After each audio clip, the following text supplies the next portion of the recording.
날씨는 더워지고 시간은 점점 시험에 가까워지고 그러면 그냥 혼자 있어도 짜증납니다. 근데 이제 사람들이 모여 있으면 자기 생각하고 다른 사람들도 있고 그래요. 그래서 짜증스럽고 그렇습니다. 그럼 옆 사람들하고 이렇게 좀 안 좋은 관계가 있을 수도 있고 그래요. 매번 어느 하고 있는지 그런 일이 발생합니다. 지금쯤이면 그럴 때 됐어요. 그러니까 뭐 처음에는 그런 게 없지만 짜증스럽잖아요. 날씨는 덥지, 공부는 해도 뭐 성과는 안 나타나지, 그렇죠? 옆에 언니는 공부 별로 안 하는 것 같은데 점수는 높게 나온다 하지, 뭐 이렇게 합니다. 그러니까 한번 스스로 생각해 보십시오. 여러분이 성인이니까 나의 행동이 다른 사람에게 어떤 피해를 줄 것인가. 그래야만 서로 이렇게 다툼이 줄어들 거니까요. 자, 그렇게 하고 이제 공부 시작할 겁니다. 101쪽을 한번 볼까요? 101쪽. 101쪽 하면 그러면 부동산 투자 분석 기법 이렇게 나왔습니다.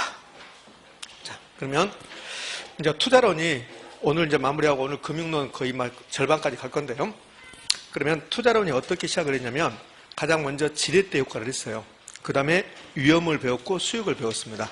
그럼 왜 위험과 수익을 배웠냐면 투자는 위험을 부담하면서 수익을 높이는 게 그게 투자니까 그래요. 그래서 위험을 배웠고 수익에서는 수익률을 배웠어요. 그리고 포트폴리오를 배웠습니다. 거기까지가 투자론 전반부예요. 그럼 투자론 후반부는 투자 분석이라는 파트를 배워요. 투자 분석. 그러니까 투자 분석을 배우는데 이 투자 분석을 하기 위해서 몇 가지 사항을 배우냐면 투자 분석 파트에서 세 가지 사항을 배워요. 가장 먼저 뭐 했으냐면 화폐의 시간가치라는 걸 했다고요. 화폐의 시간가치. 화폐의 시간가치. 그러면 이걸 왜 배웠는가를 생각을 하면 좀 공부가 쉬워져요. 사실은 이건 뭐 왜 배웠는가 그거 몰라도 학교 안에 남은 지장이 없습니다. 우리가 논술 시험이고 그렇다면 화폐의 시간가치를 왜 배웠는가 이런 논리를 알아야 돼요. 근데 우리는 무조건 60점 맞는 시험이니까 그것도 고르기니까 그런 논리를 몰라도 학교 안에 남은 지장이 없지만 공부할 때는 왜 화폐의 시간가치 요걸 배웠는가 논리를 알면 아 이렇게 흘러가구나 그러면 좀 쉬워질 수가 있어요. 자, 요걸 배우고 두 번째 요거 배우고 나서 뭘 배우냐면 현금 흐름이라는 걸 배웠어요. 현금 흐름, 현금 흐름, 현금 수지를 배웠습니다. 현금 흐름, 현금 수지, 현금 수익과 지출. 요거 배우고 나면 이제 뭘 배우냐면 투자 분석 기법 이렇게 배워요. 그러니까 투자 이론은 두 개의 파트로 크게 보면 나눌 수 있어요. 그러니까 포트폴리오까지 투자 이론 전반부, 투자 이론 후반부는 투자 분석 이렇게 해서 화폐 시장가치, 현금 수지, 그다음 투자 분석 기법 이렇게 배운다고. 그러면 이 투자 분석이란 말이 무슨 말이냐면 이 부동산이 있으면 이 부동산이 과연 투자 가치가 있는가 없는가 분석하겠습니다. 그게 투자 분석이야. 내가 이 부동산에 투자할까 말까 분석해 보겠다. 그게 투자 분석이라고. 그럼 투자 분석하기 위해서 이 화폐 시장가치 배웠고 현금 수지, 현금 수지는 현금 수익과 지출. 그럼 왜 이런 걸 배웠는가를 지금부터 이거 배웠는가를 제가 이야기해 볼게요. 이 부동산 투자 분석한다. 그럼 투자할까 말까 결정한다는 소리예요. 그럼 어느 경우에 투자합니까? 현금 수입과 현금 지출을 비교해서 수입이 더 크면 투자하겠다. 그거라고요. 그럼 현금 수입하고 현금 지출을 두 개 비교해서 현금 수입이 더 크면 투자한다. 현금 수입이 더 투자한다. 이렇게 했잖아요. 이렇게. 그럼 수입이 더 크면 투자하니까 수입과 지출을 따져봐야 돼요. 거기 여기잖아요. 현금 수지. 자, 그러면 수입이 더 크면 투자한다. 그런데 문제는 이 수입은 지금 돈이 아니에요. 부동산에 투자한다면 이 수입은 지금 돈이 아니라고. 미래 돈이라고, 미래 돈. 이 지출은 지금 지출이에요. 지금 나는 거. 이걸 내가 지금 투자한다면 이게 부동산 가격이 10억이다. 그러면 10억이 나가는 거라고.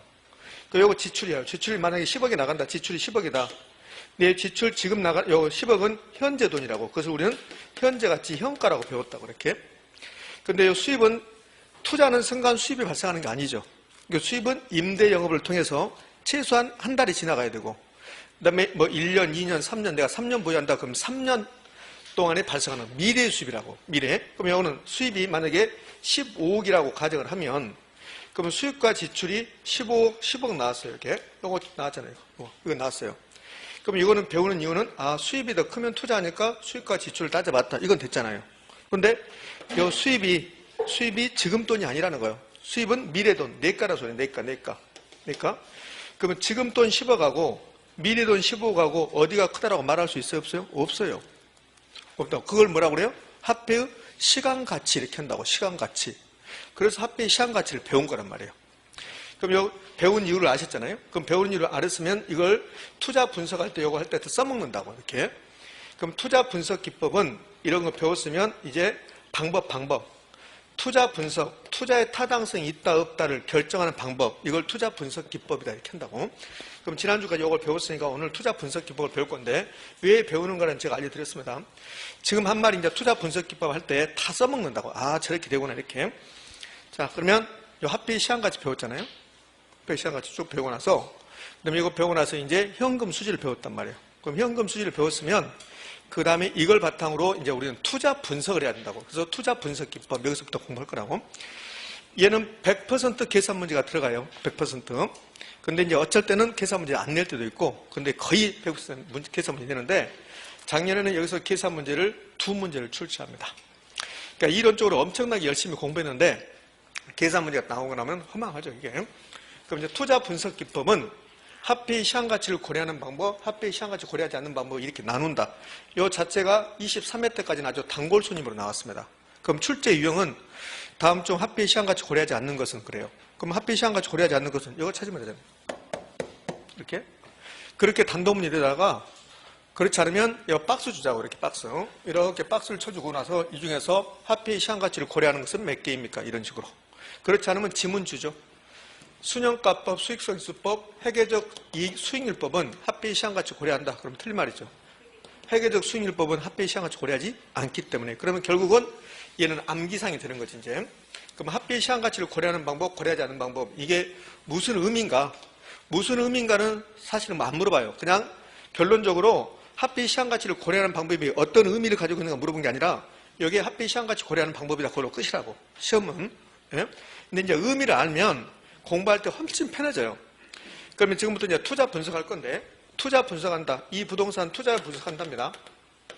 그럼 투자 분석한다 말은 결국 수익과 지출을 따져보겠다는 소리예요. 그럼 이 부동산으로부터 예상되는 수익과 지출을 지금부터 따질 건데, 수익과 지출을 따진다. 현금 흐름을 추정한다 그런다고. 그럼 여기 취득하는 시점, 이 취득하는 시점은 이제 0, 지금 현재를 0이라고 그래요. 그럼 취득할 때 이 부동산이 10억짜리라면 10억이 나갈 거라고 이렇게. 부동산이 10억이라면. 그럼 내가 이걸 3년 보유한다면 3년 동안 임대 영업을 통해서 수입이 들어올 거라고. 지난주에 영업현금을 했잖아요. 가능 총수도부터 해서 마지막에 세후 현금 수지까지. 그걸 영업현금 이렇게 부르잖아요. 그 영업을 통해서 나에게 들어온 돈을 소득이 되라고 그랬어요. 그럼 1차 년도에 1억, 2차 년도 1억, 3차 년도 1억 이렇게 들어올 걸로 추정하는 거야, 추정. 그러니까 예상해봤더니 이렇게 나올 걸로 예상된다. 그럼 여기 1억 이렇게 나오면 생각나는 말이 뭘까요? 1억 이렇게 나오면 지난주에 배웠던 것 중에서 연금이잖아요.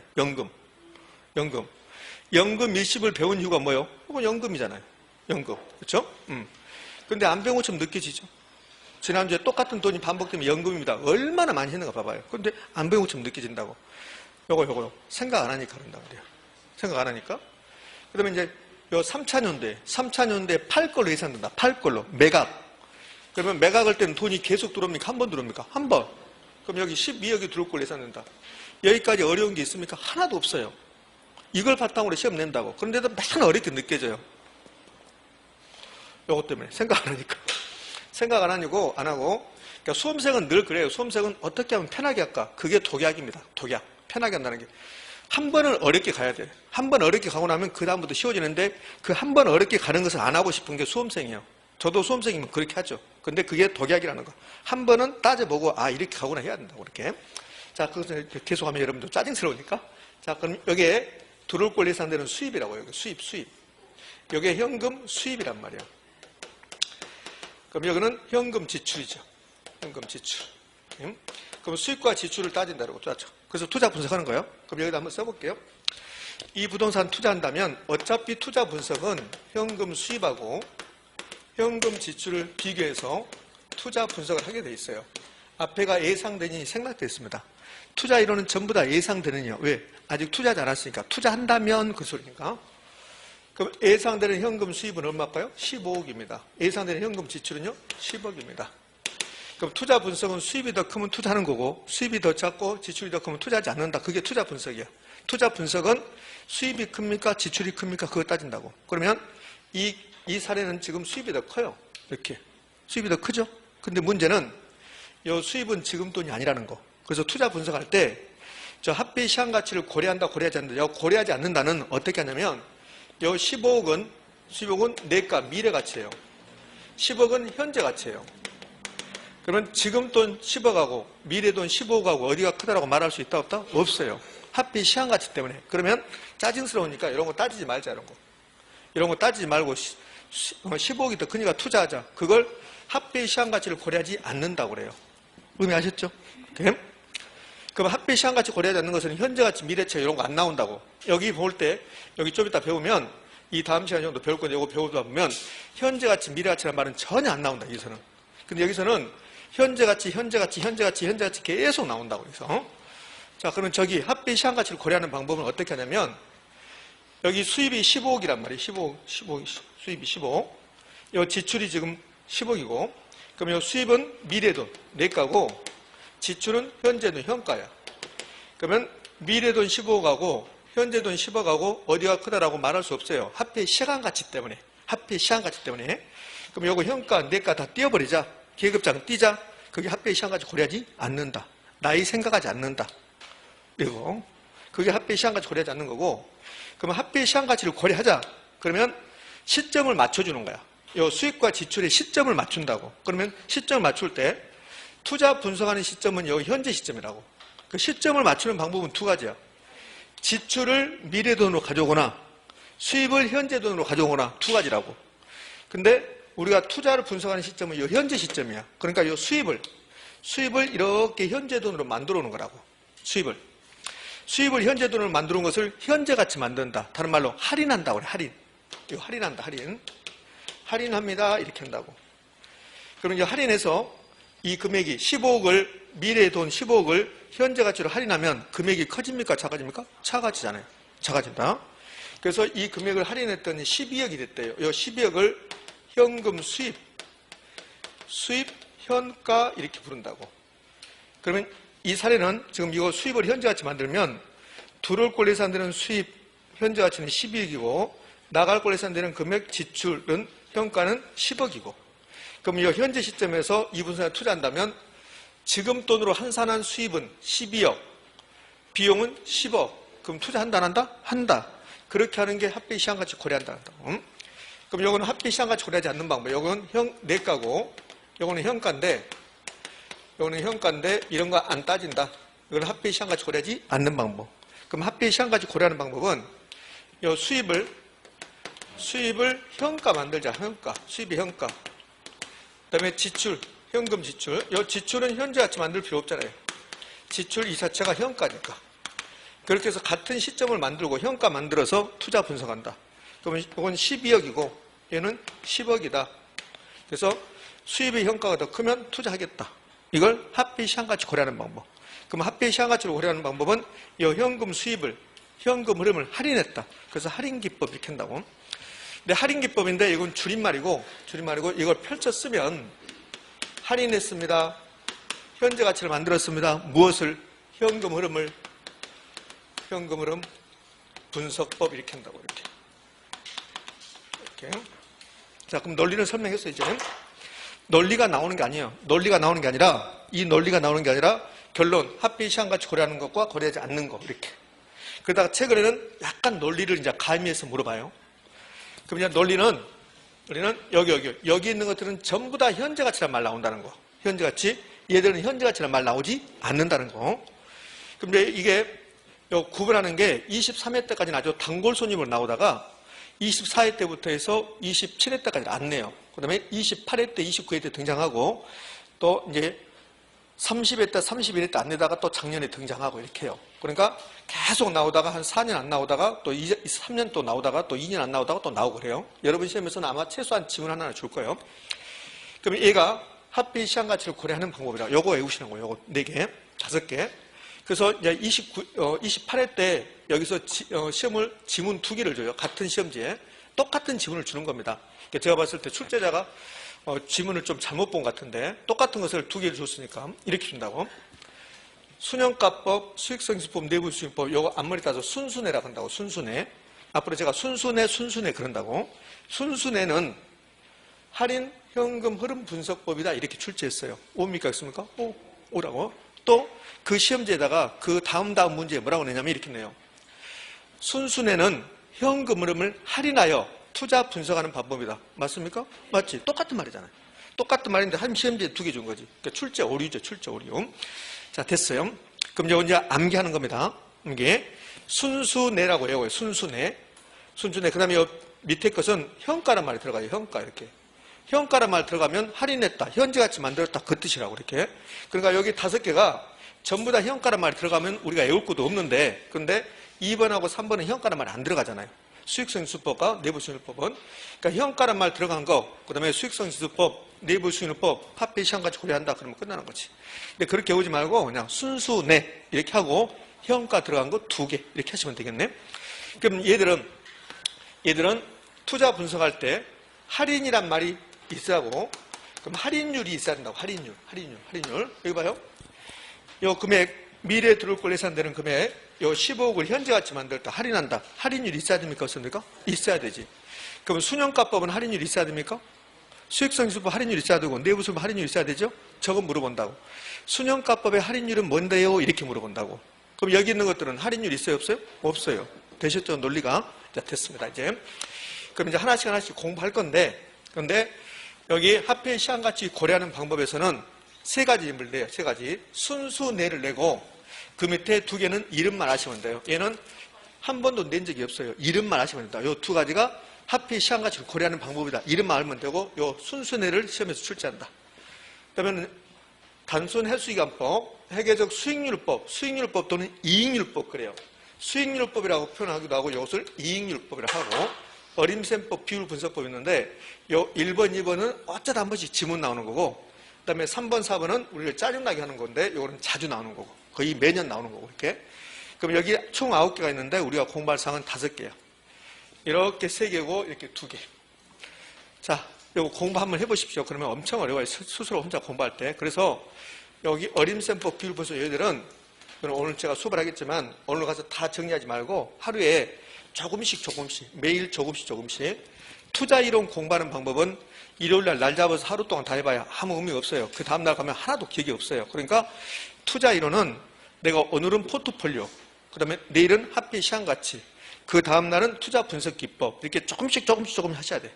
그렇게 한 달만 하다 보면 투자이론에서 7문제를 다 맞출 수는 없지만 그래도 이렇게 흘러가구나 자신감이 생길 거라고. 제가 해봐야 여러분들 다 방법이 있을 거니까요. 자, 그럼 이제 순현가법부터 할 겁니다. 순현가법 이렇게 나왔는데 순현가법에 의 나오고 쭉 나왔어요. 그럼 순현가법, 수익성지수법, 내부수익률법 이렇게 있을 건데, 자, 요거 무시하고 여기 칠판 한번 봐봐요. 자, 지금부터 이 부동산 순현가법으로 투자의 타당성 분석합니다. 순현가법으로. 그럼 순현가법으로 투자의 타당성 분석하면 이 부동산의 현금 수입의 현재 가치와 현금 지출의 현재 가치를 비교해서 투자 분석한다. 그게 순현가법이거든요. 그러면 이 부동산에 이제 현금 흐름이 취득하는 시점에서 만약에 1억이 나간다. 그럼 1년 후에, 이제 1년만 하게요. 1년 후에 이 부동산으로 예상되는 수입이 1억 2,100만 원이다. 이렇게. 그럼 여기 지금 말한 건 실만 나오지만 1억 2,100만 원은 무엇과 무엇일까요? 1억 2,100만 원은 무엇과 무엇일까? 1년 동안 임대 영업에서 번 돈, 그거 하고 1년 후에 이 부동산을 판다고 했을 때 들어오는 돈하고 이해됩니까? 그렇잖아요. 부동산에 투자한다면 내가 가지고 있으면서 영업에서 들어온 돈이 있고 팔았을 때 돈 돈이 있고, 그러면 제가 이 부동산을 사서 1년만 가지고 있다 팔겠다라고 한다면 그럼 1년 동안 영업을 통해서 만약에 1,000만 원 들어왔다. 그 1,000만 원하고 1년 동안 영업을 통해서 1,000만 원 들어올 걸 예상된다. 요 1,000만 원하고 1년 후에 팔 때 1억 1,100만 원에 팔 것 같다. 그러면 1,000만 원하고 1억 1,100만 원에 팔 것 같다. 이렇게. 이걸 영업현금으로, 이걸 뭐라고요? 지분복귀에 매각 현금으로, 이 2개가 결합된 거잖아요. 결합된 거. 그래서 이제 이렇게 현금으로 예상된다. 그럼 이 부동산이 있으면 이 부동산에 투자 분석하는데 화폐 시장가치 고려하지 않는다. 그럼 화폐 시장가치 고려하지 않으면 투자 타당성이 있습니까? 없습니까? 있잖아요. 수입이 지출보다 더 크니까 화폐 시장가치 고려하지 않는다면, 그럼 화폐 시장가치 고려한다면 이 상태에서는 이게 투자 가치가 있다 없다 알 수 있다 없다? 없어요. 왜 알 수 없어요? 그렇지, 그렇지. 근데 더 정확하게 아주 깔끔하게. 여기 합계의 시한 가치를 고려하는 방법에서는 이런 상태에서는 투자 가치가 있다, 없다 판단할 수 없다고. 그건 무엇 때문에 그러냐 말이에요. 무엇 때문에? 그렇죠. 이자 때문에 그렇지. 할인율. 할인율이 주어지지 않으면 합계의 시한 가치를 고려하는 방법은 이걸 현재 가치 만들어서 수입의 현재 가치와 지출의 현재 가치를 비교할 거라고. 그럼 할인율이 안 주어지니까 현재 가치 만들 수는 없잖아요.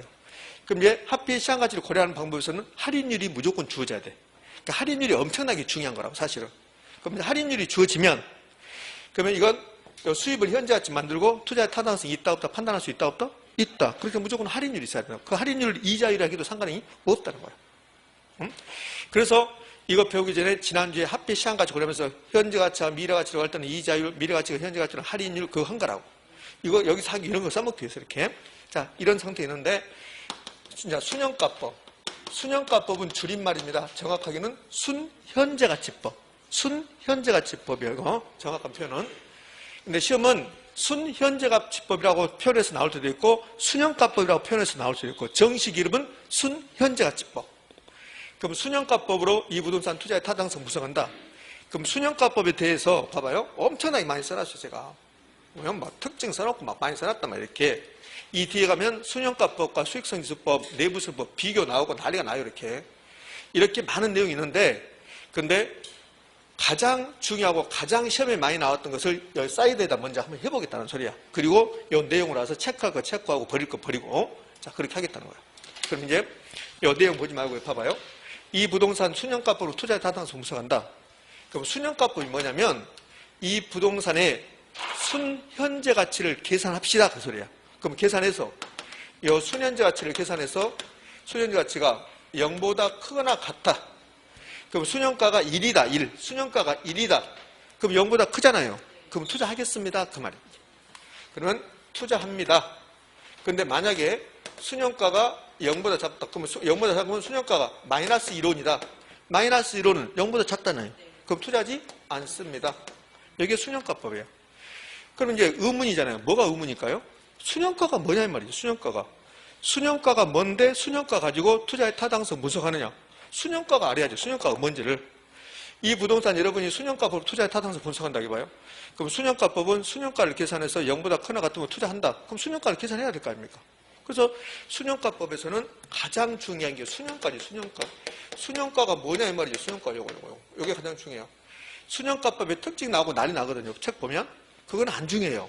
물론 시험은 나오지만 그건 안 중요하고 여기가 가장 중요해요. 그러니까 순현가법이 우리 시험에서 그동안 10번 나왔다면 그러면 8번이 이거예요. 8번 이거. 10번 순현가. 나머지 2번은 순현가법의 특징이 어쩌고저쩌고 막 뒤에 책 보면 나온 거. 그건 안 중요하지. 이게 훨씬 더 중요하지. 그러면 순현가가 뭔데요? 그러면 순현가를 계산해 보십시오. 자, 이 부동산 순현가법으로 투자의 타당성 분석합니다. 그럼 순현가를 계산할 수 없으면 투자의 타당성 분석할 수 있다 없다? 없다. 그렇게 계산해야 될 거 아닙니까? 그래서 우리 시험은 아주 빈번하게 순현가를 계산하는 문제를 준단 말이에요. 그럼 계산하려면 뭐 개념을 알아야지 계산할 거 아니지 하든지 말든지 할 거 아니에요. 개념. 그러니까 순현가법에서는 이 두 가지 순현가의 개념과 계산이 거의 70% 이상을 물어본단 말이에요. 이게. 작년에는 요 계산 2문제 순현가법 얼마나 좋아? 안 풀고 찍을 거니까. 그러잖아요. 이제 작년에 계산 문제 2개 줬다고. 다른 거 안 내고. 그러니까 순현가법 좀 이따 보면 무슨 막 같이 가산을 올려가 어쩌고저쩌고 막 복잡하다고 기억해야 될 게 하나도 안 내고 요 계산 문제 딱 2개 냈잖아요. 2개. 그러면 이제 순현가법은 순현가 가장 중요하구나. 개념하고 계산해야 되겠구나. 이렇게. 그럼 순현가를 계산하려면 뭐가 있어야 될까? 할인율. 그래서 순현가법에서 할인율이 뭐냐고 물어보죠. 투자자의 요구 수익률. 이렇게. 우리 지난주에 투자 이론에서 이런 거 했잖아요. 위험조정 할인율을 사용한다. 그래서 위험조정 할인율이 뭐였어요? 요구 수익률.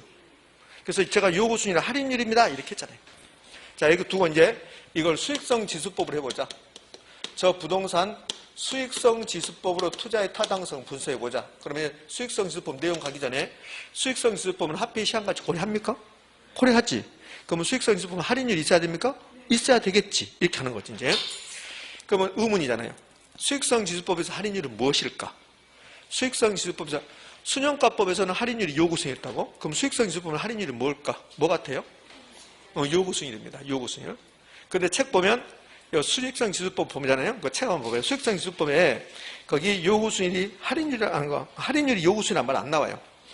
102쪽에 하단부로 가면 3번 수익성 지수법 나오죠. 의, 수익성 지수, 그 다음에 103페이지 가운데까지가 수익성 지수법에 관한 내용이에요. 거기 어디 봐도 할인율이 요구수익이라는 말이 없습니다. 그럼 왜 그럴까요? 안 중요하니까. 안 물어보니까. 그럼 선생 어디다 써놨는데 써놓긴 했어요. 써놓긴 했는데 안 물어보니까 거기 크게 부과가 잘했단 말이에요. 105쪽 한번 가볼까요? 105쪽. 105쪽을 가면 그럼 3번 순형가법, 수익성지수법, 내부수익법 비교 나오죠. 거기에 할인율 봐봐. 할인율 세 번째 줄에 네 번째 칸에 할인율, 순형가법, 요구수익률, 수익성지수법, 요구수익률 써놨잖아요. 됐죠? 이게 자 이제 다시 온상 들어와요. 그럼 이제 수익성지수법 어떻게 할까? 저 부동산 수익성지수법으로 수익성지수법으로 투자 타당성 분석하겠다. 그러면 수익성지수를 계산하는 거야. 수익성지수를 계산해서 수익성지수가 1보다 크거나 같으면 투자합니다. 그런데 수익성지수를 계산했더니 1보다 작습니다. 투자하지 않습니다. 이거.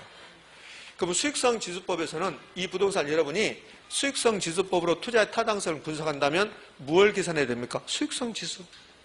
그 수익성지수법에서는 수익성지수를 알아야만이 뭐 계산하든가 말든가 할 거 아니에요. 이렇게. 그러니까 수익성지수법 가장 중요해요. 자, 작년에 수익성지수 계산하십시오. 계산 문제. 그럼 계산하려면 개념 알아야지. 개념. 그럼 수익성지수법의 수익성지수 개념과 계산이 반반씩. 개념이 5번 나왔다면 계산도 5번 이렇게. 그럼 수익성지수 계산하려면 할인율이 있어야 됩니까? 없어야 됩니까? 있어야 된다. 할인율이 뭡니까? 요구 수익률. 그러면 이런 지문이 나오면요. 순형가법에 적용되는 할인율과 수익성지수법에 적용되는 할인율은 같다. OX? 같잖아요. 요구 수익률로 같죠. 됐죠? 한 단계만 좀 업그레이드 한번 해볼게요. 순형가법에 적용되는 할인율은 투자자마다 다르다. 요구 수익률이 주관적이잖아요. 그러니까 요구 수익률이 투자자마다 다르잖아요. 그럼 순형가법에 적용되는 할인율은 요구 수익률이고 주관적이니까 투자자마다 다르다. 이렇게 나와야 되겠지. 자, 그럼 이제 수익성지수법은 수익성지수가 가장 중요하다. 이제 세 번째요. 내부수익률법. 요 세 가지를 순순해 그러잖아요. 순순해. 내부수익률법.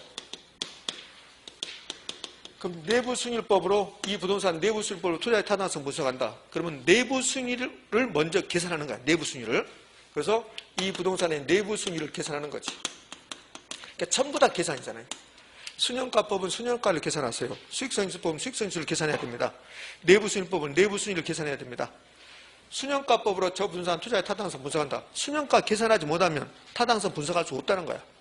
그럼 내부수익률법으로 투자의 타당성 분석한다. 내부수익률을 계산해서 투자자의 요구수익이라고 비교하는 거야. 그럼 요구수익이라고 비교해서 내부수익이 요구수익보다 크거나 같으면 투자합니다. 만약에 요구수익이 더 큽니다. 투자하지 않습니다. 이걸 내부수익률법이라고 그래요. 그럼 내부수익률법에서는 뭘 계산해야 됩니까? 내부수익률. 내부수익률을 계산해야 되지. 내부수익률을 계산해야만이 저 부동산에 투자 가치가 있다 없다를 판단할 수 있는 거지. 그럼 내부수익률을 계산해야 된다. 그럼 내부수익률 계산. 그럼 계산하려면 개념을 알아야지 계산할 거 아닙니까? 개념. 이렇게. 그 패턴은 다 똑같다는 거. 순형가법, 수익성법, 내부수익률 순순에는 공통점은 합계 시간가치 고려한다. 할인율이 있어야 된다. 다만 할인율은 약간 달라진다. 그럼 순형가법은 순형가가 가장 중요. 수익성지수법, 수익성지수, 내부수익법, 내부수익이 가장 중요. 개념, 계산. 계산이 가장 중요한데 계산하려면 먼저 개념을 알아야 된다. 우리 시험은 계산만 낸 게 아니라 개념하고 계산이 거의 반반씩 내고 있다. 근데 유독 요 내부수익법은 계산을 딱 한 번 내요. 한 번. 내부수익법은 계산을 딱 한 번 내고 정말 열 몇 번을 거쳐서 12번인가 개념을 내요. 개념. 그러니까 내부수익법에서는 요 내부수익의 개념이 훨씬 중요하지. 그럼 최근에 요 내부수익률 관련해서 뭐 계속 출제하지만 최근에 출제했던 것 중에 이런 게 있어요. 내부수익률법은 봐요. 내부수익률법은 내부수익률하고 실현수익률을 비교하여 내부수익률하고 실현수익률을 비교하여 투자 여부를 결정한다. OX? X. 내부수익률하고 요구수익률하고 비교하잖아요. 요구수익률하고 비교 이렇게. 자, 그러면 이제 순형가부터 해서 세 가지 있는데 요 순형가, 수익성수, 내부수익률이 가장 중요하다는 거. 이제 개념. 그럼 이제 요 순형가부터 개념할 건데요. 자, 생각해봐 이제. 외울 게 하나도 없다니까 사실은. 외울 게 없어요. 근데 외울 게 없는데 이 논리를 하기 싫으니까 우리가 수험생들은 그러잖아요. 수험생들이 공부를 잘못합니다. 이게 아니고 수험생들은 원래 다 그래요. 누구든지 빨리 가고 싶은 생각이 든다고. 그러니까 이 과정을 생략해버리고 싶고 그다음에 빨리 어떤 게 나온가 그 체크해서 그것만 외우고 싶은 생각이 든다고. 근데 사실은 요거 밟아가는 게 훨씬 더 빨리 가는 방법인데 우리는 그걸 사람이 그게 욕심 때문에 그게 안 되잖아요. 그러면 수년가를 계산할 때 수년가법은 자 봐요. 어떤 걸 비교한 거 봐요. 현금 수입하고 현금 지출 이걸 비교하는 건지 아니면 현금 수입 현가하고 현금 지출 현가 둘 중에서 어떤 걸 비교해요? 현가. 위에 거는 게 아니라 요걸 비교하는 거라고. 요거. 그러니까 순현가, 수익성수, 내부 수익률 전부 다 수입의 현가와 지출의 현가 이 두 개를 비교한 거라고. 그러면 순현가가 뭐냐고 나오면 무조건 현금, 수입, 현가, 현금, 지출, 현가 이렇게 쓴다고. 이 세 가지 방법은 전부 다 꼬리뼈에 현가가 붙어야 돼. 예, 다 현재같이 만드는 거니까. 할인하는 거니까. 그러면 현가 써놓고 요거 이제 순현가는 여기에 포인트예요. 여기 현가 이렇게 현가 붙는 게. 그럼 여기 수익성 지수가 뭔데요? 그러면 현금, 수입, 현가, 현금, 지출, 현가 이렇게 쓰는 거고. 내부 수익도 뭔데요? 그러면 현금, 수입 현가, 현금, 지출, 현가 이렇게 써놓는단 말이에요. 그 순현가는 빼는 거. 이 순현가가 빼는 것도 사실은 우리가 이미 다 알고 있어요. 저는 초등학교 때 배웠는데 여러분 기억이 일지 모르겠네요. 앞에가 순자 들어가면 빼는 겁니다. 순자 들어가는 말은 다 빼는 거라고. 순자 들어가죠? 그것은 뺐다는 소리야. 순자 들어가서 뺐다는 소리라고. 그러면 순자 들어가면 뺐다는 말을 알면 그럼 이거 빼기입니다. 이거 할 필요 있어요? 없어요? 없잖아요. 없다고. 그러니까 앞에가 순자 들어가면 다 빼기요. 자, 총수입하고 봐봐요. 총수입이 있고 순수입이 있거든요. 총수익이 있고 순수익이 있어요. 여러분 순수익은 어떻게 구해요? 총수입에서 총비용을 빼는 거라고. 순자가 붙으면 다 뺐다는 소리예요. 이게. 그런 뜻이라고. 이렇게. 유입인구가 있어요. 유입인구. 그럼 유입인구가 들어오는 사람이더라고. 그럼 유입인구 100명이야. 근데 이런 거 들어보셨나요? 순유입인구라고 들어보셨어요? 순유입인구 또 안 들어봤다고 하시면 안 되고 순유입인구 이렇게 한다고. 가끔씩 연말에 뉴스를 들으면 이렇게 한다고. 서울에 올 한해 순유입인구는 몇 명이다 이렇게 한다고. 순유입인구. 그럼 유입인구는 뭐고? 유입인구는 무슨 뜻이고 순유입인구는 무슨 뜻일까? 순유입인구는 들어온 사람하고 나간 사람하고 뺀 거라고. 그러니까 요 유입인구는 순수하게 들어온 거고 순유입인구는 들어온 사람이 100명인데 나간 사람이 80명이다. 그 빼면 20명이 순수하게 들어왔습니다. 이 소리라고. 그러니까 순자 들어가면 무조건 뺀 거라고. 이렇게까지 하면 안 되는데. 예? 그럼 순자 들어가면 뺀 것이다. 그럼 이거 뺀 거라. 그러면 끝나는 거지. 자, 그러면 이제 순현가 봐요. 순현가법에서 가장 중요한 거죠. 순현가의 개념이니까 그럼 와서 봐요. 순현가가 뭔데요? 그러면 현금, 유입액이 현재가치. 여기 포인트죠. 이렇게. 현금, 유출의 현재가치. 근데 꼭 유입이라 할 필요 없어요. 수입해도 되고 꼭 유출이라고 할 필요 없어요. 지출해도 되고 비용해도 되고. 그럼 결국은 여기는 들어오는 돈의 현재가치. 정확하게는 들어올 걸 예산되는 금액이 현재가치. 여기는 나갈 걸 예산되는 금액이 현재가치. 이렇게 하면 돼요. 그동안 이 순현가의 개념을 시험에 출제하면서 이 현재가치라는 말 빼고 몇 번 주죠. 한 3번인가 4번 줘요. 이렇게 준단 말이에요. 순현가란 총수입에서 총비용을 차감한 것이다. 액수? 현가란 말이 빠졌잖아요. 또 이렇게 낸 적도 있어요. 물론 한 10여 년도 넘었지만 12, 13년 전에 순현가는 현금 수입의 미래가치에서 현금 지출의 미래가치를 차감한 것이다. 액수? 말도 안 되잖아요. 이렇게 무조건 현가 붙어야 된다. 자, 그러면 순현가 끝났어요. 그러면 수익성 지수. 수익성 지수는 이렇게 써놓고 이렇게 나누는 거예요. 이렇게 나누는 거. 나눈 것을 수익성 지수라고 그래. 그러면 이제 내부 수익률은? 내부 수익률은 이렇게 써놓고 두 개를 이렇게 같게 만드는 거. 두 개를 같게 만드는 거. 그것을 내부 수익이라고 그래요. 자, 순현가 됐습니다. 순현가 써놓고, 순현가, 빼는 거 순현가 나누는 것을 수익성 지수, 같게 만드는 것을 내부 수익으로 그래요. 그럼 내부 수익으로 가볼게요. 있습니다. 내부수익률법에서는 가장 많이 나온 게 이겁니다. 그럼 내부수익률이 뭔데요? 그럼 여기 투자 대상 부동산부터 내부적으로 기대되는 기대수익률하고 필요 없어요. 필요 없다고. 내부수익률이 기대수익률이 맞아요. 내부수익률이 기대수익률이 맞는데 내부수익률이 기대수익률이다 이러고 낸 적은 한 번도 없어요. 그럼 내부수익률이 뭔데? 여기 박스에 있는 거. 그러면 현금 유입의 현가, 현금 유출의 현가 이렇게 써놓고 이러고 빼는 것을 뭐라고 그래요? 순현가 나누는 것을 수익성 지수 이렇게 갖게 하는 할인율, 갖게 하는 할인율, 내부 수익률 요걸 열 몇 번 낸단 말이에요. 그 다음에 현금 유입 현가가 1억이고 현금 유출 현가가 1억이면 두 개가 똑같으면 그럼 순현가는 몇일까? 0. 요 빼는 게 순현가니까 0. 요거 나누는 게 수익성 지수. 그럼 수익성 지수는 몇? 1. 그러면 요 세 가지가 내부 수익률을 뜻한다고. 그러니까 내부 수익률의 본질은 여러분들 내부 수익률의 본질은 기대 수익률이에요. 요거. 내부 수익률의 본질은 기대 수익률인데 한 번도 우리 시험은 내부 수익률이 기대 수익률입니까? 이렇게 낸 적이 없어요. 그럼 요걸 낸다고 이렇게. 그러면 내부 수익률은 뭔데요? 그러면 현금 유입의 현가와 현금 유출 현가를 갖게 하는 할인율이다. 순현가를 0으로 만드는 할인율이다. 수익성 지수를 1로 만드는 할인율이다. 그러면 끝나요. 근데 이 중에서 가장 많이 내는 게 요 2번이요. 요 1번을 내는 게 아니라 2번을 잘 내요. 순현가를 0으로 만드는 할인율이다. 이렇게. 앞으로 순현가를 많이 들 건데 순현가 뒤에는 반드시 0이 나와요. 0. 순현가 뒤에는 0 나와야 되고 수익성 지수는 1 나와야 돼요. 수익성 지수 뒤에는 1. 근데 요걸 이제 속이는 거예요. 이렇게 바꿔서. 내부 수익률은 순현가를 1로 만들고 수익성 지수를 0으로 만든다. 이렇게 한다고. 무조건 순현가 뒤에는 0 나와야 되고 수익성 지수 뒤에는 1 나와야 된다. 그럼 이제 순현가 수익성 지수 내부 수익률법에서 가장 중요한 순현가 수익성 지수 내부 수익 개념이 다 끝났어요. 그럼 이제 좀 정리를 하면 이렇게 되는 거예요. 다시 가서요. 순현가법으로 가봐요.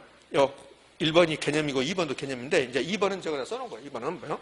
순현재 가치가 0보다 크거나 같으면 투자하고 작으면 투자를 기각하는 방법이다. 근데 이제 여기 이제 순현가법의 개념인데 요 1번처럼 내면 여러분이 또 이게 뭐지? 그런다고. 자, 순현가법 1번 투자 대상 부동산으로부터 예상되는 현금 수입의 현재 가치와 현금 지출의 현재 가치를 비교하여 투자 여부를 결정하는 방법이다. 올까 없을까? 오잖아요. 순현가법은 수익과 지출의 현가를 비교하잖아요. 비교. 그럼 이제 순현가의 개념이 다 됐어요. 이렇게. 요 3번까지는 굳이 가지 말라고요. 그러니까 순현가법에서 적용되는 할인율은 뭐다? 요구수익률. 요구수익률. 그럼 여기서 이제 파생되는 말. 여기서 파생되는 말이, 봐요. 자, 여기 현재 가치가 있어요. 현재 가치. 현재 가치가 있습니다. 그럼 이 현재 가치 구하려면 뭐가 있어야 돼요? 할인율이 있어야 돼요. 할인율이 있어야 된다고. 그러면 할인율의 크기에 따라서 현재 가치는 달라진다. OX. O. 그러면 순현재 가치 구하려면 할인율이 있어야 되죠. 할인율이 있어야 되는데 뭡니까? 요구 수익률이야. 요구 수익률. 그러면 이렇게 할 수 있잖아요. 요구 수익률의 크기에 따라서 순현재 가치는 달라진다. OX. O. 아무것도 아니라니까요. 아무것도 아니야, 사실은. 아무것도 아닌데, 우리가 머리가 굳어 있고, 그 다음에 그 말이잖아요. 수험생은 빨리 가려고 하고, 그 다음에 민법도 해야 되고, 공법도 해야 되고, 그러니까 어려워진다, 이게. 하나만 하면 그렇게 어려운 거 아닌데, 요거는 처음 듣는 것 같지만, 지난주에 요거 했단 말이에요. 지난주에 안 한 것 같죠? 요거 다 했어요, 지난주에. 뭐 할 때 있을까? 합계 시간같이 할 때 다 했단 말이에요. 자, 보여드릴까요? 요 말이 있는가 없는가? 여기 있잖아요, 여기. 요거 할 때 다 했잖아요. 요거. 현재 가치, 할인율, 순현재 가치, 요구 수익률 다 했어요. 근데 기억이 없다니까요, 실제로. 아는 것 같은데 썸만 넣고 한번 돌려볼까요? 동영상? 다 했어요. 기억이 없다니까, 그게. 응? 자, 이제 갑시다. 됐으니까. 그러니까 이제 이런 것도 이제 부수적으로 따라온 말들이야. 이런 게 중요한 게, 지금 제가 막 설명한 게 그게 중요한 게 아니고, 이런 것들이 따라온 말들이 부수적인 거고, 중요한 것은 여기가 가장 중요하고, 왜? 요걸 가장 시험이 많이 내니까, 이렇게. 자, 그러면 이 말 이해됐잖아요? 순현재 가치 구할 때 할인율이 필요한데, 그게 요구순이라면, 요구순의 크기에 따라서 순현재 가치는 달라진다. 요거 이제 몇 번 낸단 말이에요. 그럼 어떻게 내냐면 이렇게 낸다고. 봐요? 동일한 현금의 투자니라도, 투자자의 요구순에 따라서 순현재 가치가 달라질 수 있다. 그럼 구체적으로 하면, 요구순이 높아지면 순현재 가치는 낮아지지. 이렇게. 자, 다시 이제 온 상태로 가서, 네, 할인율까지 됐어요. 그럼 이제 수익성 지수법으로 넘겨볼게요. 수익성 지수법으로. 그럼 수익성 지수법으로 왔습니다. 그러니까 수익성 지수법 의의는 수익성 지수를 계산해서 수익성과 1보다 크거나 같으면 투자하고 투자 결정하는 방법이고 구체적으로 이렇게 해야죠. 이렇게. 그러니까 수익성 지수 뒤에는 뭐 나온다? 1 나온다. 1 나온다. 그러면 수익성 지수 나왔습니다. 그러니까 수익성 지수는 현금, 유입액, 현가, 현금, 유출, 현가 써놓고 빼는 것은 순현가고 나누는 게 수익성 지수고 갖게 하는 게 내부 수익률이고 그럼 이거 나누는 거에 수익성 지수인데 이거 나누는 게 분수식이잖아요. 분수식. 그 분수식 해놨잖아요. 그럼 수익성 지수는 현금 유입의 현가를 현금 유출 현가로 나눈 겁니다. 이렇게 나눈 거. 그러면 현금 유입의 현가를 현금 유출 현가로 나눈 겁니다. 있잖아요. 그럼 이렇게 나올 수 있죠. 수익성 지수는 현금 유입의 현가를 현금 유출 현가로 나누어서 계산한다. 나눈 값이다. OX? O. 근데 요거 읽을 때, 요 분수식 읽을 때, 요 분수식 읽는 법 엄청 잘 나온다 하잖아요. 그럼 분수식 읽을 때 A는 B분의 C다. 그럼 이렇게 읽는다 했잖아요. A는 B에 대한 C의 비율이다. 이렇게 읽는다 했잖아요. 그러면 수익성 지수는 현금 유출액의 현가에 대한 현금 유입의 현가의 비율이다. 수익성 지수는 현금 지출액, 유출이 지출이니까 꼭 유출 이렇게 할 필요 없어요. 나가는 돈 이렇게니까. 유출해도 되고 지출해도 되고 비용해도 되고 나가는 돈 해도 상관없고 그러면 현금 지출액의 현가에 대한 현금 수입액의 현가의 비율이다. OX? O. 이 자리가 바꿔서 출제한단 말이에요. 자리 바꿔서 2번씩이나 출제했다고. 자리 바꾸면 틀린 말. 그럼 수익성 지수에서 그동안 계산 문제 빼고 할 수 있는 건 다 있습니다. 책에는 다른 복잡어도 나와요. 다 찢어버려요. 자, 그럼 내부 수익률. 내부 수익률법으로 가면 내부 수익률은 뭘 구하고 내부 수익률을 구하고 요구 수익률하고 비교해서 투자 여부를 결정하는 방법. 여기 이제 내부 수익률에서 가장 중요한 말. 내부 수익률법에서 자, 이거 됐고 그러면 이제 기타 지금부터 하는 거. 지금부터 하는 것은 출제하지만 출제 비중은 현저하게 떨어진 것들이에요. 그럼 이제 지금부터 보면 여기 보면 순현가법의 특징이라고 있다고. 순현가법 특징. 이 순현가법의 특징이 아주 중요한 것 같지만 사실은 그렇지 않다는 거예요. 왜? 출제가 자주 되지 않기 때문에 그래요. 그럼 1번 순현가법의 특징 첫 번째 화폐의 시장가치를 고려한다. 맞죠? 그럼 여기서 잠깐 생각해봐요. 저 순현가법의 특징에서 지금 제가 5개를 써놨지만 사실은 4번까지 보면 되고 순현가법의 특징에서 1번 화폐의 시장가치를 고려한다. 이거는 순현가법만의 특징이 아니에요. 수익성 지수법도 합계 시장가치 고려하고 내부 수익법도 합계 시장가치 고려한다는 거야. 그 다음에 여기 4번 모든 현금을 고려한다. 얘도 순현가법만의 특징은 아니에요. 근데 이 두 개는 순현가법만의 특징이라고. 그래서 여러분 쓸 건데 여기다가 쓰실 분 쓸 건데 순현가법만 적용된다. 이 말은 이 두 개의 특징은 다른 것은 적용되지 않고 순현가법만 적용된다는 소리야. 순현가법만 적용된다. 적용. 자, 그러면 무슨 뜻인가? 지금 가치가산 원리가 뭔 말인지, 부의 극대화가 뭔 말인지를 몰라요, 아직. 저게 뭔 말인지 알 필요도 없어요. 무슨 말인지 물어보지 않으니까. 그럼 가치가산 원리, 가치합산의 원리라고 하는데 얘는 순현가법만 돼요. 순현가법만. 그럼 수익성지수법하고 내부수익법은 가치가산 원리가 된다, 안 된다? 안 되는 거라고. 그럼 시험 지문은 이렇게 된단 말이야. 순현가법과 수익성지수법은 가치가산 원리가 성립하지만 이렇게 나와요. 뭡니까? X. 가치가산 원리는 뭔만? 순현가법만 적용 들어가. 순현가법만.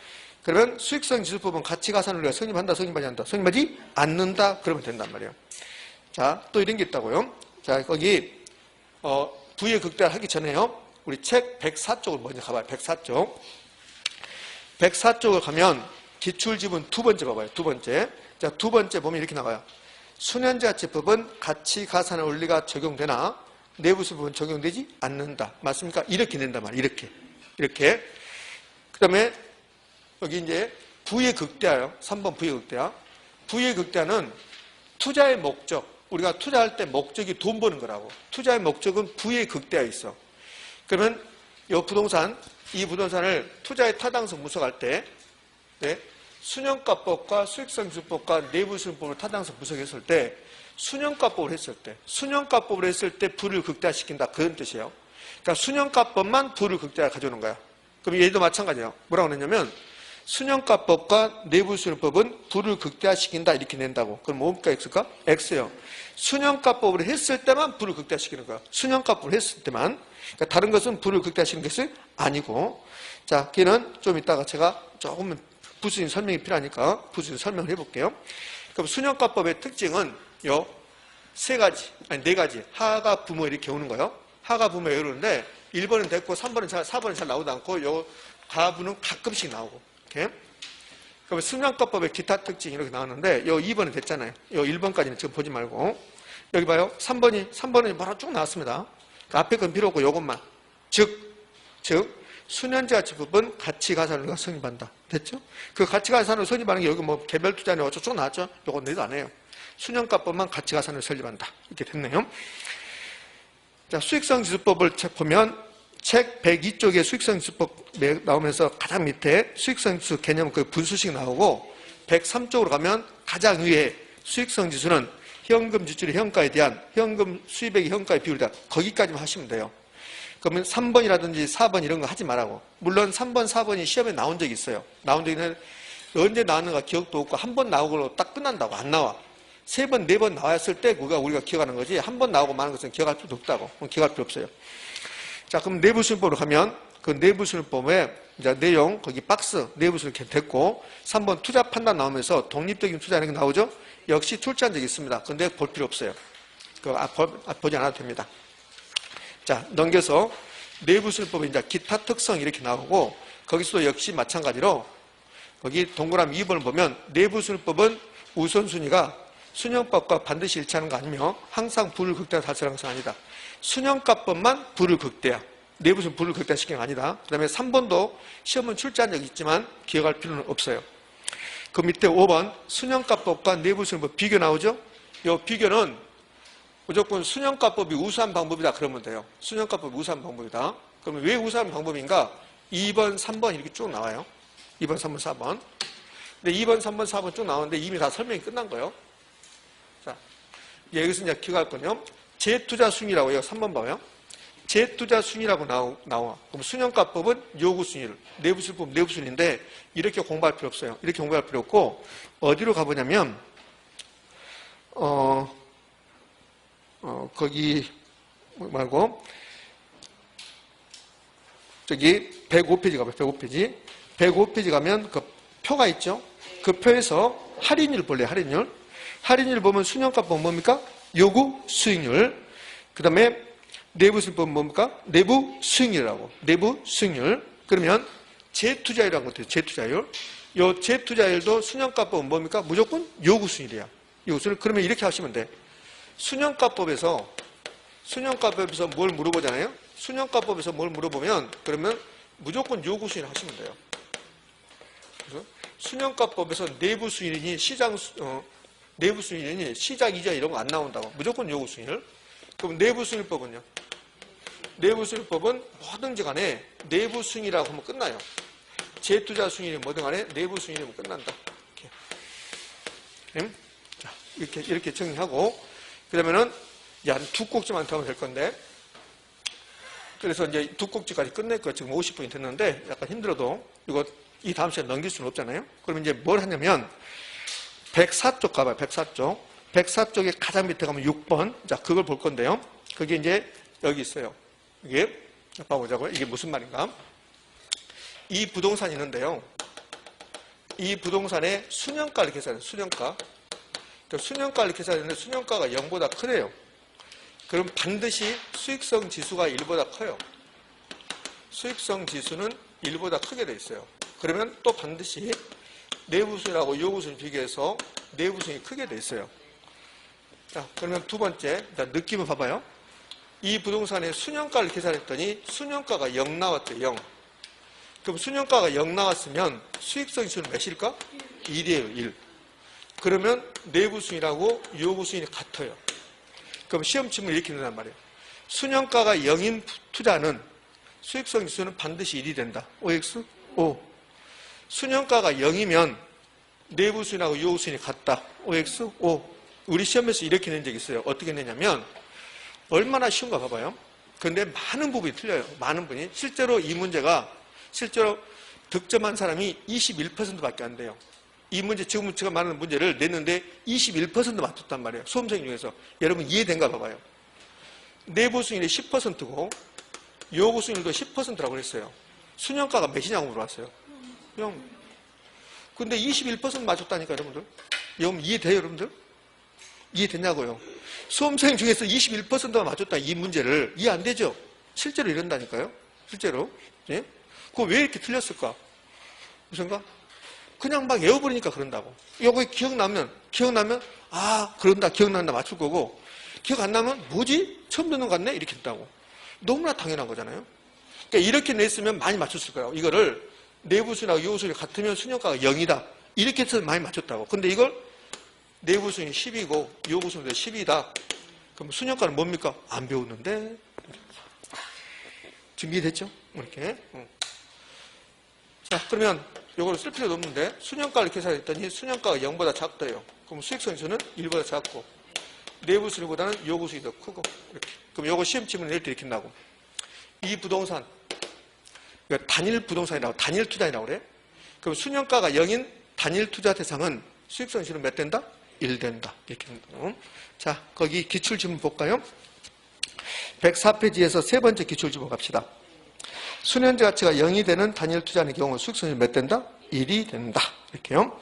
자, 이제 마지막으로 이제 하나만 더 하고 자, 여기 합의 시간같이 고려하는 끝낼 건데요. 이게 약간 어려워요. 지금 하는 게. 근데 지금 하는 게 약간 어려운데 이거 하는 거예요. 요거. 이걸 하기 위해서 이걸 하기 위해서 지금 하는 건데 약간 어려워하시더라고요. 자, 여기 A 부동산이 있고 B가 있고 C가 있고 D가 있는데요. A의 수년가를 계산했어요. A의 수년가를 계산했는데 A의 수년가가 1억이고 B의 수년가는 8천이고 C의 수년가는 6천이고 D의 수년가는 0이랍니다. 0. 자, D 부동산 투자의 타당성이 D 부동산 수년가법으로 투자의 타당성이 있어요? 없어요? D 부동산 수년가법으로 타당성이 있다 없다? 있다. 수년가가 0보다 크거나 같으면 투자가치 있다겠습니까? 투자가치 있는 거죠. 자, 이번에는 이 부동산의 수익성 지수를 구할 겁니다. 수익성 지수. D 부동산 수익성 지수는 몇일까? 1이죠, 1. 수년가가 0이면 수익성 지수는 1이라고 했잖아요. 1. 그렇죠? 그러면 A 부동산의 수익성 지수가 1.1이고 B는 1.3이고 C는 1.2가 나왔어요. 자, 여기 요구수익이 나왔습니다.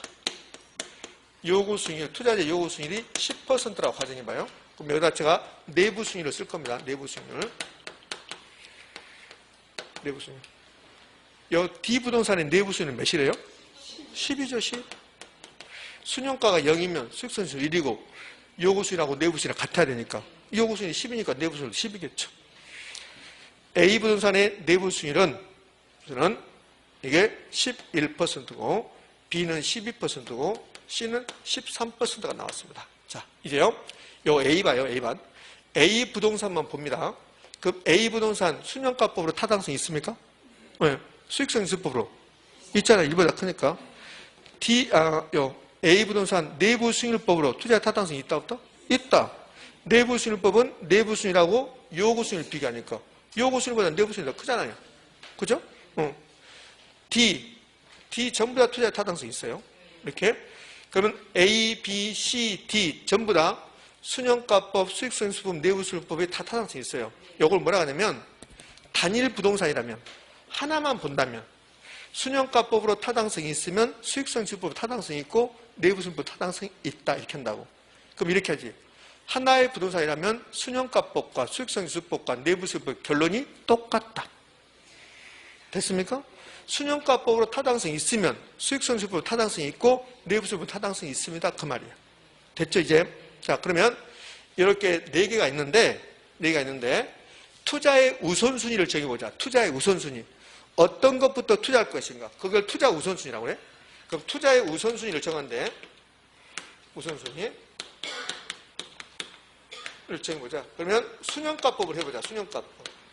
그럼 수년가법을 하면 투자의 우선순위를 보자.